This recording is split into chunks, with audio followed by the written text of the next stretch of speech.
තිබ්බ ඇඹිලිපිටියේ පදුල්ල බස් එකේ නැගලා තමයි මේ විදිහට ඇල්ලට යන්නේ. ඉතින් මම අද යන්නේ අපේ කැම්පස් එකේ අසයින්මන්ට් එකකටත් එක්කම පොඩි ට්‍රිප් එකක්. ඉතින් මේ අසයින්මන්ට් එක බේස් කරලා තමයි මේ ගමන ඇත්තටම යන්නේ. හැබැයි ඉතින් මේක ට්‍රිප් එකක් විදිහට අපි ලස්සනට වෙනස් කරගත්තා. බලන්නකො මේ පරිසරයේ ලස්සන. හරි, අසයින්මන්ට් එකේ විස්තරය මුලින්ම කියන්න. අපිට තියෙනවා නිවුස් ජර්නලිසම් කියලා සබ්ජෙක්ට් එකක්. ඉතින් මේ සබ්ජෙක්ට් එකට අදාළව අපිට තිබ්බේ ඇත්තටම සමාජයේ පවතින නිවුස් එකක් අරගෙන ඒ නිවුස් එක ලස්සනට එඩිට් කරලා ඒකේ ප්‍රවෘත්තිමය වටිනාකම අරගෙන හරියටම නිවුස් එකක් ට්‍රීට් කරන විදිය, එඩිට් කරන විදිය මේ ඔක්කොමත් එක්ක ප්‍රැක්ටිකල් අසයින්මන්ට් එකක් කරන්න. ඉතින් මේකට අපි තෝරගත්තේ ඇල්ල නගරය. අපි ඇල්ලෙන් බහලා ඊට පස්සේ අපි ටිකක් වෙලා හිටියා මගේ යාළුවා එනකම්. ඉතින් මගේ යාළුවා ආවට පස්සේ අපි අපේ ගමන පටන් ගත්තා. මේ පාරේ දීර්ඝ දිවි. හයි තරු. මම ලොග් එකක් කරනවද? කරමුනේ. මේ වෙද්දී සංචාරක ආකර්ෂණය බොහෝම වැඩියෙන් ලැබෙන ලස්සන ඇල්ල නගරය තමයි මේ.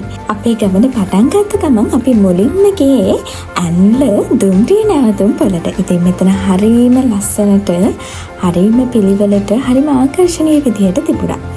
ඉතින් අපි අද කතා කරන්න යන ප්‍රශ්නේ තමයි ඇල්ල නගරේ පුරාවටම නිසි ලෙස කුණු කසල බැහැර නොකිරීම නිසා ඇති වෙලා තියෙන ඒ ලස්සන නගරය අවලස්සන වෙන්න තියෙන හේතු ගැන තමයි අද අපි කතා කරන්නේ.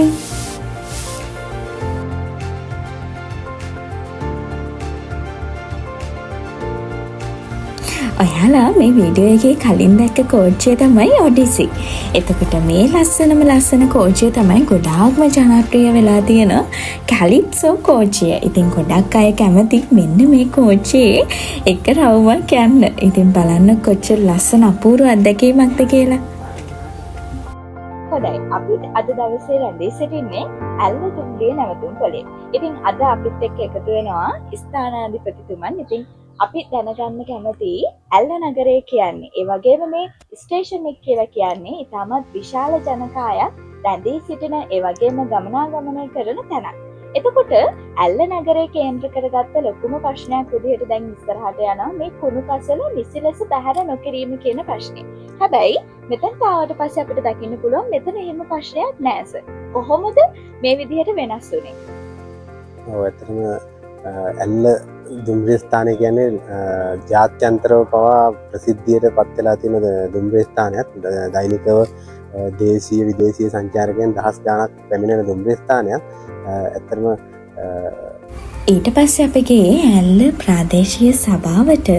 ඉතින් ඊට පස්සේ අපි ගොඩාක් තොරතුරු ගත්ත ප්‍රාදේශීය ලේකම්තුමාගෙන්, ඊට පස්සේ ලේකම්තුමියගෙන්, ඒ වගේ ගොඩාක් දෙනෙක්ගෙන්, රාජ්‍ය නිලධාරීන්ගෙනුත් අපි ගොඩාක් විස්තර දැනගත්තා. ඊට පස්සේ ප්‍රදේශවාසීන්ගෙන් අපි ඉන්ටර්වියුස් වගේක් ගත්තා. ඊට පස්සේ දැනට ඇල්ල නගරයේ තියෙන කුසුකසල අංගණයට අපි ගියා. ඒ වගේ ගොඩාක් තැන්වල වීඩියෝස් අපි ගත්තා. ඒ වගේම ඉන්ටර්වියුස් ගත්තා. ගොඩාක් විස්තර අපි එකතු කරගත්තා. මොකද මේක නිවුස් එකක් විදිහට අපි හදන්න ඕන නිසා මේක නිවුස් පේපර් ආටිකල් එකක් විදිහටත්, ඊට පස්සේ නිවුස් ප්‍රොඩක්ෂන් එකක් විදිහටත් අපි අපේ අසයින්මන්ට් එක විදිහට බාර දෙන්න ඕනේ. ඉතින් මම මේ වීඩියෝ එක අවසානයේ අපි කරපු නිවුස් එකත් ඔයාලට බලන්න දෙන්න. Good morning guys. ඔන්න ඉතින් මගේ දෙවනි දවස මේ විදිහට පටන් ගත්තා. දැන් මම ඉන්නේ මායි මල්ලිනේ මේ ගමන ආවේ. දැන් මම ඉන්නේ තරුලයි ගෙදර. මගේ කැම්පස් එකේ විශේෂ යාළුවෙක්ගේ ගෙදර. ඉතින් අපි ඊයේ රෑම මෙහෙට ආවා. ඊට පස්සේ කෑම කාලා, කතා කරලා, නිදාගෙන ඊට පස්සේ උදේම නැගිට්ටා. දැන් අපි ආයෙත් උදේට කාලා දැන් කට්ටිය ලෑස්ති වෙනවා හල්පේ තෙල් පැටරි එකට, ඊට පස්සේ දෝව පන්සලට, මේ වගේ තැන් ටිකකට යන්න. ඉතින් ඔයාලවත් මම එක්කන් යන්නම්කෝ. බලමු අද දවසේ කොහොමද අපේ ගත වෙන්නේ කියලා. හරි, දැන් අපි කට්ටිය ලෑස්ති වෙලා ඉන්නේ. දැන් තමයි අපි යන්න හදන්නේ. මේ බලන්නකො අපේ මල්ලි ලෑස්ති ඊයේ වෙනවා. දවසේම අපි හවස් වෙනකම්ම ඇවිදලා ගොඩක් මහන්සි වෙච්ච නිසා ඉක්මනටම නිින්දට ගියා. හැබැයි ඒ වගේම අපි අපේ අසයින්මන්ට් එකට ඕනේ වීඩියෝස්, ඉන්ටර්විව්ස්, එතකොට විස්තර ඒ හැමදේම ඒ දවසේ එකතු කරගත්තා. ඊට පස්සේ අපි දෙවැනි දවසේ ඩිසයිඩ් කරේ තරුව කිව්වා දෙවැනි දවසත් ඉඳලා අපි ලස්සන තැන් ටිකකට ගිහිල්ලා බලලම යමු කියලා. තරු නෝනා කොහමද දැන්? හායි ඇවිදින් එක්කන් ආවා. ඔය මට කියලා තේදල් කඩා ගන්න නේද හදන්නේ? දරු කඩන්නනේ තියෙන කූඩ. තරුණයි ගෙදර ඉඳන් පයින්ම තමයි අපි මේ හල්පේ තේ පැට්‍රේකට ආවේ. ඉතින් හරිම ලස්සන ගමනක් වුණා ඒ ගමන. කන්ද නැගගෙන හිමීට අපි ආවා. ඊට පස්සේ එතන පල්ලහැම තිබ්බා අපිට එක්ස්පීරියන්ස් කරන්න තේදළු නෙලන්න, කෝඩ, ඒ වගේම තේ වැත්තේ මැදට යන්න අපිට අවස්ථාව තිබ්බා. ඉතින් මා තේ අවස්ථාව පැහැර හරියේ නැහැ. ඉතින් මං හරිම ආසයි මේ පරිසරයට. ඒ වගේම මම කලින් ගිහින් තියෙන තැනුත් එක්ක බලද්දි මට ඒ හැමදේම මතක් වුණා මේත් එක්ක. ඉතින් හරිම සරල ක්‍රියාවලියක් නෙමෙයි මේ ඔස්සේ තියෙන්නේ. ඉතින් හරිම අමාරු වැඩක් මේක. ඉතින් ගොඩාක් දෙනෙක් මේ හල්පි ට්‍රේ පැට්‍රේ එක බලන්න යනවා. ඒ වගේම විදේශීය ආකර්ෂණ ගොඩාක්ම තියෙන තැනක්. ඉතින් අපි ඉතින් ගොඩාක් ෆොරිනර්ස්ලා මේ පැට්‍රේ එක බලන්න ඇවිල්ලා තිබ්බා. ඉතින් අපි හිමීට මේ ෆැක්ටරි එක ඇතුළට යන්න පටන් ගත්තා. ඉතින් හරිම ලස්සනයි. උඩට ගියාට පස්සේ අපිට කඳු මුදුනක එහා පැත්තෙන් පේන්න ගත්තා ලස්සන කුඹල් වෙල පන්සල. ඉතින් ඒ දිහා බල හරිම ලස්සන පරිසරයක් තමයි.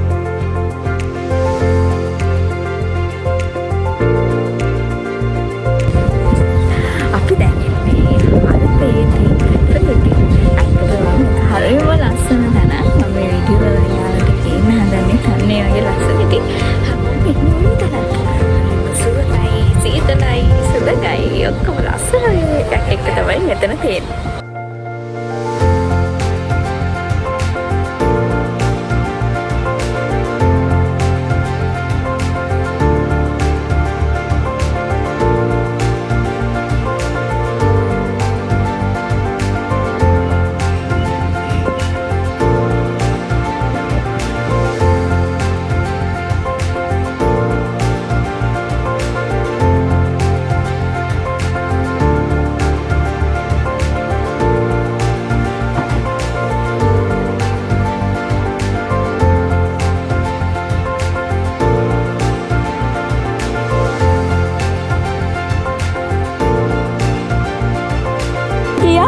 ඒක ලස්සනයි වුණාට ඒක ගත්ත එක මාරු.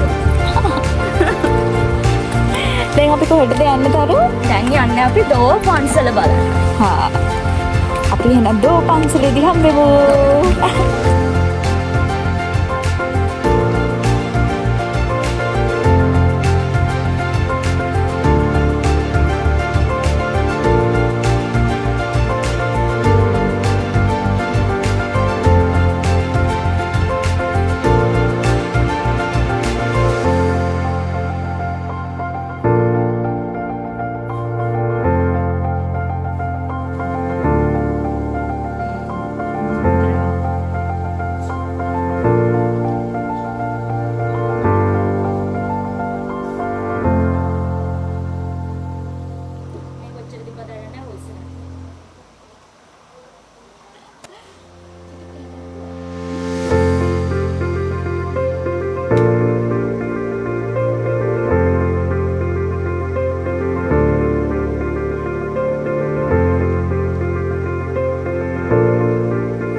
පොතේ ආසාවෙන් කියවපු දෙමෝදරි ස්ටේෂන් එක. ඉතින් ඔයාලත් බලන්නකෝ මෙන්න මේ තමයි දෙමෝදරි ස්ටේෂන් එක.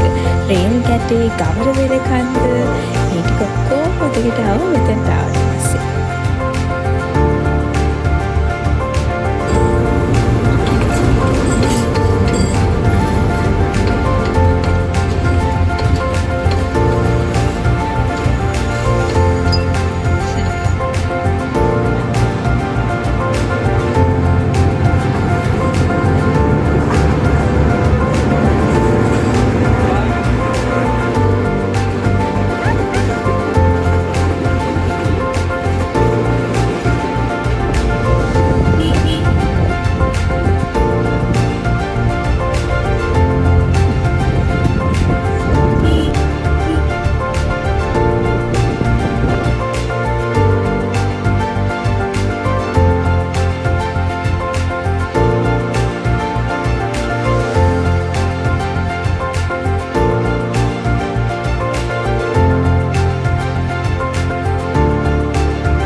Hi, good.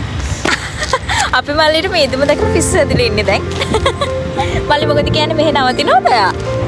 biar kado. Itik දැනගත්තා මල්ලි. දැන් තරුට ලෝභ හිතිලා තියෙන්නේ අපි මේ ගෙදර යවන්න. ගන්න ලෝපකම තියෙන්නේ. මේ දැන් මීදුමට කට්ටිය ආසින්දා ඉන්නවා. ඔව්.